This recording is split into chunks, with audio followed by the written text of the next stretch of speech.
Welcome to this video. चलिए हम यहाँ पे स्टार्ट करते हैं। आपका अभ्यास प्रश्न पत्र आपको यहाँ पे स्कूल में से जमा करना है। इतिहास की कक्षा 12वीं के छात्रों के लिए यहाँ पे हम लेकर के आ चुके हैं। सभी क्वेश्चन के आंसर आपको प्रोवाइड कराएंगे। बिल्कुल यही आंसर आपको लिखना है। यदि आप 80 में से 80 यानी कि पूरा स्कोर करना चाहते हैं, फुल अंक आपको चाहिए, तो वीडियो को लास्ट तक देखिए। सभी क्वेश्चन के आंसर एज इट इज़ आपको लिखना है।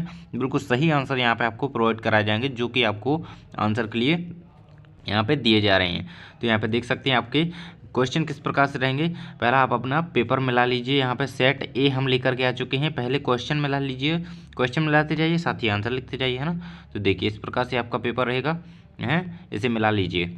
जिसके भी ऐसे क्वेश्चन हैं, सेट ए है जिसका, तो वो उसे देखे, है ना।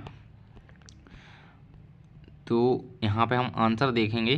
देखिए पहले क्वेश्चन का आंसर, पहले के आंसर देखेंगे सभी के।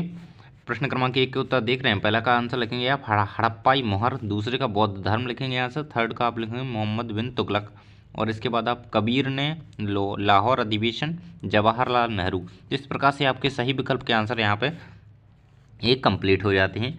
इन्हें आप अच्छी तरीके से इसी प्रकार से लिख लेंगे, first second third fourth fifth six, इस प्रकार से इनके आंसर कंप्लीट हो जाते हैं। अगला है आपका प्रश्न क्रमांक 2, है ना। खालिस्तान बांटने थे आपको, मूर यहाँ पे आंसर हो जाएगा। इसके बाद मुद्रा शास्त्र, इस प्रकार से आपको सभी सातों के आंसर यहाँ पे भर देना है। आप देख पा रहे होंगे लॉर्ड वेलेस्ली 7वें का लास्ट का आंसर है। इस प्रकार से आपके यहाँ पे खालिस्तान हो जाते हैं। अब हम आपकी सही जोड़ी करा देते हैं। देखिए यहाँ पे सामने आंसर लिखे हुए हैं सबके, नंद वंश से महापन की मिल जाएगी, और कुषाण राजा देवपुत्र, इस प्रकार से आपकी रहला की इब्न बतूता से मिल जाएगी। और यहाँ पे आपके आंसर यहाँ तक कंप्लीट हो जाते हैं, तो आपको इन्हें लिख लेना है। प्रश्न क्रमांक 4 के उत्तर देख लेते हैं। यहाँ पे देखिए आपको ठीक से दिख पा रहा होगा। प्रश्न क्रमांक 4 के उत्तर देख रहे हैं हम। फर्स्ट का आंसर बैल की लिखेंगे, सेकंड का जातक कथाएं। पूरा सेंटेंस पढ़ के आपको आंसर लिखना है, क्वेश्चन मिलाकर ये आंसर लिखिएगा, है ना।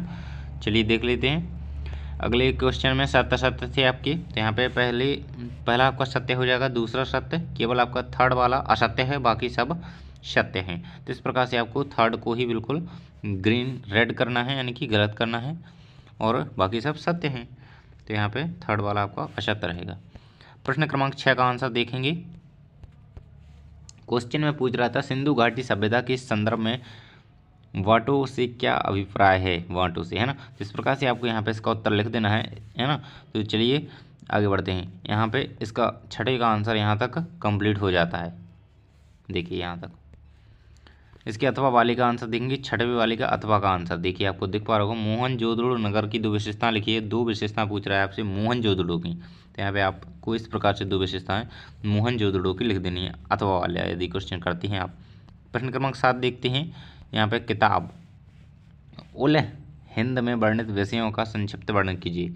उल हिंद किताब में वर्णित विषयों का वर्णन करना है आपको संक्षिप्त में। तो यहाँ पे इस प्रकार से आप इसको लिख सकते हैं, और यहाँ तक आपका आंसर इसका कंप्लीट हो जाता है। और 7वें के अथवा की बात यदि हम करें, तो 7वें का अथवा जो हो जाता है, यहाँ तक हमारा यहाँ से स्टार्ट होता है। क्वेश्चन क्या है, रहला से भारतीय इतिहास की क्या जानकारी प्राप्त होती है। तो इस प्रकार से रहला यानी कि इब्न बतूता, है ना। तो किस प्रकार से रहला की किताब का नाम है इब्न बतूता, है ना। तो इस प्रकार से इसकी यहाँ आंसर आप इसका लिख देंगे, है ना। ये पूरा आंसर इसका हो जाएगा। 8वें की बात करें यदि, क्वेश्चन नंबर 8 आपका कह रहा है कि कबीर की वाणी किन परिपाटियों में संकलित है ना। तो इस प्रकार से आपको इस आंसर लिखना है, बीजक, शब्दावली, पवित्र गुरु ग्रंथ साहिब, साहित्य। तो इस प्रकार से आपको इसका आंसर लिख देना है। इसकी अथवा की बात करें यदि 8वें के अथवा की, तो खालसा पंथ पर टिप्पणी आपको लिखना है। क्वेश्चन कह रहा है खालसा पंथ पर टिप्पणी लिखिए। तो इसका आंसर इस प्रकार से आप लिखेंगे, पूरा आंसर यहाँ पे दिया गया है। खालसा पंथ की स्थापना गुरु गोविंद सिंह ने 1699 में बैसाखी के दिन की थी। तो इस प्रकार से आप इसको लिख सकते हैं। प्रश्न क्रमांक 9 आपका स्टार्ट होता है यहाँ से। क्वेश्चन देख लेंगे, हम्पी के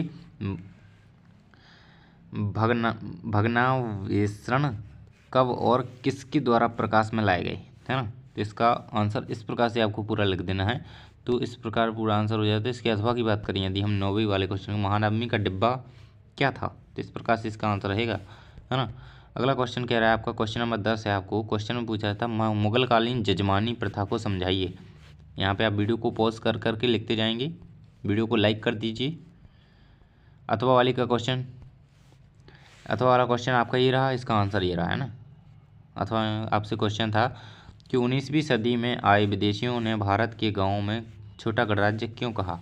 भारत को छोटा गणराज्य क्यों कहा, है ना? तो इस प्रकार से इसका आंसर यहाँ पे दिया गया है। अगला क्वेश्चन था आपका संथाल विद्रोह कब और किसके नेतृत्व में हुआ? क्वेश्चन नंबर 11 है आपका। इसका अथवा की बात करें यदि, तो यहाँ पे देखिए आंसर यहाँ पे सभी के दिए गए हैं, आप इसी प्रकार से लिखते जाएंगे तो कंप्लीट होता जाएगा। यहाँ पे 11वीं के अथवा का आंसर दिया गया है। इस्तमरारी के बारे में आपको लिखना है, उसके बंदोबस्त के बारे में ना। यहाँ पे अगला क्वेश्चन है आपका, क्वेश्चन नंबर 12 में पूछ रहा था 1857 का विद्रोह एक जन विद्रोह था, कथन के पक्ष में कोई दो कारण लिखिए। 1857 ईस्वी की महान क्रांति, जिसे यहाँ पे आंसर स्टार्ट होता है यहाँ से और यहाँ तक, यहाँ पे लास्ट खत्म हो जाता है आंसर। अथवा वाली की बात करें यदि हम इसी के, तो सहायक संधि की कोई दो शर्तें लिखनी थी आपको। सहायक संधि की शर्तें इस प्रकार रहेंगी, देखिए आंसर रहेगा आपका 12वीं के अथवा का आंसर यहाँ पर रहेगा सहायक संधि की शर्तें। इस प्रकार आप इसको आंसर लिख सकते हैं। क्वेश्चन नंबर 13 यदि देखा जाए तो क्वेश्चन कह रहा था गांधी जी के अनुसार चरखा किस प्रकार का प्रतीक है, वह क्या दर्शाता है? तो महात्मा गांधी चरखे को एक आपस समाज के प्रतीक के रूप में जानते हैं, आपस में आदर्श, है ना? इस प्रकार से आप इसका आंसर यहाँ तक कंप्लीट कर सकते हैं। महात्मा गांधी के अनुसार चरखे का महत्व, यानी कि चरखे को क्या मानते हैं, क्या समझते हैं। अथवा वाला देखें यदि हम, रोलेक्ट एक्ट क्या था, रोलेक्ट अधिनियम क्या था, है ना? क्वेश्चन नंबर 13 का अथवा है आपका। यहाँ पे आंसर इस प्रकार से आप इसको लिख देंगे पूरा कंप्लीट करके। क्वेश्चन नंबर 14 कह रहा था आपका संविधान प्रारूप समिति का मुख्य कार्य क्या था, है ना? तो यहाँ पे आंसर रहेगा आपका संविधान में बनाए गए अधिनियम पर विचार विमर्श करने के लिए प्रारूप समिति का गठन किया गया था। उसका कार्य क्या था, प्रमुख उसका विचार क्या था, विमर्श करने के बाद उसे अपनी रिपोर्ट पेश करने का कारण उनका था। तो यहाँ पे इस प्रकार से इसका आंसर लिख देंगे। प्रश्न क्रमांक 15 है आपका, उसकी अथवा वाली की बात कर रहे हैं हम। यहाँ पे अथवा का आंसर आपको 15 का दिया गया है, पूरा ऐसे कंप्लीट कर लेंगे, यहाँ तक हो जाता है। प्रश्न क्रमांक 16 का आंसर स्टार्ट होता है यहाँ से। क्वेश्चन कह रहा था महाभारत को प्रगतिशील ग्रंथ क्यों कहा गया है, स्पष्ट कीजिए। इसका आंसर इस प्रकार से लिखेंगे कि महाभारत का विकास संस्कृत के पाठ के साथ ही समाप्त नहीं हो गया। तो इस प्रकार से हम इसका आंसर लिखते हुए पूरा आंसर कंप्लीट करेंगे, और यदि आप इनमें से कुछ छोड़ेंगे तो आपको पूरे अंक नहीं मिलेंगे। इसीलिए आपको पॉइंट पॉइंट से लिखना है, सभी क्वेश्चन के आंसर बिल्कुल एज इट इज लिखना है जैसे यहाँ पे दिए गए हैं। देखिए क्वेश्चन नंबर 17 क्या कह रहा है, जैन धर्म की 3 प्रमुख विशेषताएं लिखिए, उनका वर्णन कीजिए। तो यहाँ पे विशेषताएं आप कॉमन से लिख सकते हैं, है ना? अहिंसा, इस प्रकार से आप इसकी लिख सकते हैं विशेषताएं, है ना? यहाँ पे दी गई हैं। क्वेश्चन नंबर 18 है आपका, विजयनगर शासकों ने वर्षा जल संचय के लिए कौन से कार्य किए? तो यहाँ पे आंसर इस प्रकार से रहेगा, पूरा आंसर यहाँ पे आप पढ़ लीजिए, ऐसे लिख लीजिए, वीडियो को पॉज करके ही स्टूडेंट आंसर लिखें। देखिए अगला क्वेश्चन कह रहा था, क्वेश्चन नंबर 19, अवध का विद्रोह इतना व्यापक क्यों था? किसान तुतलाकर, यहाँ पे कुछ लिखा हुआ है, देखिए क्वेश्चन में था आपका, क्वेश्चन मिला लीजिए, इसमें शामिल बचे हुए क्यों, है ना? तालुकेदार लिखा होगा, है ना? तालुकेदार। इस प्रकार से आप इसका आंसर पूरा दे देंगे, यहाँ तक आपका आंसर कंप्लीट हो जाता है। थोड़ा लंबा आंसर है इसका, लेकिन आपको इसी प्रकार से पूरा आंसर ही लिखना है। देखिए मैं आपको एक बार फिर से दिखा देता हूँ, क्वेश्चन नंबर कितने का, 19 का आंसर यहाँ से स्टार्ट होता है। देखिए ये, फिर ये सेकंड में लिखेंगे आप, सेकंड पैराग्राफ, और ये थर्ड। इस प्रकार से आप इसे पूरा यहाँ तक कंप्लीट कर देंगे, ये आपकी एक लाइन रह जाती है। अगला क्वेश्चन है क्वेश्चन नंबर 20 हम देख रहे हैं यहाँ पे, 20वें का आंसर यहाँ पे देख रहे हैं। क्वेश्चन क्या है, अशोक के धम्म से आप क्या समझते हैं, उनके मूलभूत सिद्धांत लिखिए। अशोक के धम्म के सिद्धांत आपको लिखना है, उसके धम्म से आप क्या समझते हैं। अशोक जो कि महान राजा थे, महान शासक थे, है ना? अशोक के धम्म के बारे में पूछा गया, उनके धर्म के बारे में।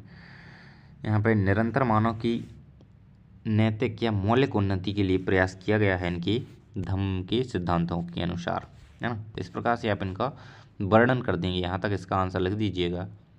देखिए चलिए आगे देखते हैं। प्रश्न क्रमांक 21 के अथवा वाले का आंसर देख रहे हैं हम, है ना? 21 के अथवा वाले का, तो चलिए देख लेते हैं 21 या 27। आप क्वेश्चन नंबर 21 ये है ना, 21 चलिए भक्ति आंदोलन की विशेषता लिखिए। तो यहाँ पे और इसके बारे में कारण यह जनसाधारण में प्रसारित हो सके, जिनके कारण यह जनसाधारण में प्रसारित हो सके। तो यहाँ पे इस प्रकार से आपको आंसर लिखते हुए लिखना है।